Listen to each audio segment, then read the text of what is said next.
हर साल कार्तिक माह की प्रतिपदा तिथि को गोवर्धन का त्योहार मनाया जाता है। इस दिन गाय के गोबर से गोवर्धन पर्वत का चित्र बनाकर उनको पूजा जाता है। साथ ही भगवान श्री कृष्ण की भी आराधना की जाती है और गौ माता को हरा चारा आदि खिलाया जाता है। गोवर्धन पूजा का महत्व प्राचीन समय से चला आ रहा है, जिसके पीछे एक धार्मिक कहानी प्रचलित है कि इस दिन द्वापर युग में भगवान श्री कृष्ण ने इंद्र देवता द्वारा की गई मूसलाधार बारिश से गोकुल वासियों के जीवन को बचाया था, जिसके लिए उन्होंने गोवर्धन पर्वत को अपनी उंगली पर उठा लिया था। तभी से गोवर्धन का त्योहार विधिवत मनाया जाने लगा। गोवर्धन पूजा के विषय में कहा जाता है कि जो व्यक्ति गोवर्धन पूजा को विधि विधान से संपन्न करता है, उसके जीवन में सदैव सुख शांति बनी रहती है। पंचांग के अनुसार कार्तिक माह के शुक्ल पक्ष की प्रतिपदा तिथि को गोवर्धन पूजा की जाती है। इस बार ये तिथि 14 नवंबर को पड़ रही है।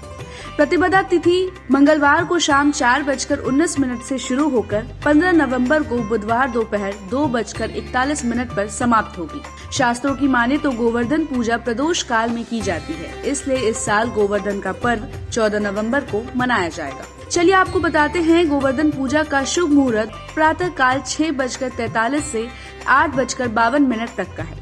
इसकी अवधि 2 घंटे 9 मिनट की है। शोभन योग 14 नवंबर को सुबह से दोपहर 1:07 तक है। अनुराधा नक्षत्र सुबह से लेकर 15 नवंबर की रात 3:24 तक है। चलिए अब आपको बताते हैं गोवर्धन पूजा की विधि।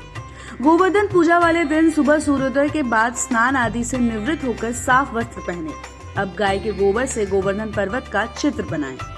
चित्र के अंदर भगवान श्री कृष्ण या श्री गणेश की मूर्ति रखें। पूजा की थाली में रोली, चावल, बताशे, धूप, तेल का दीपक, कलश में जल, केसर, नैवेद्य, धूप, मिठाई, गंगा जल, पान, फूल, दही, शहद, फूल माला, खीर आदि रखकर उसे गोवर्धन पर्वत के चित्र की पूजा करें।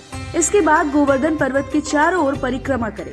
गोवर्धन पर्वत का चित्र जहाँ पर भी बना हो उसी के आसपास तेल का दीपक जलाएं। फिर दूध, दही, गंगा जल और बताशे इत्यादि से पूजा आरंभ करें। इसके बाद गोवर्धन पूजा मंत्र, कथा आदि का जाप करें। फिर भगवान श्री कृष्ण और ब्रज के देवता भगवान गिरिराज को अन्नकूट का भोग लगाएं।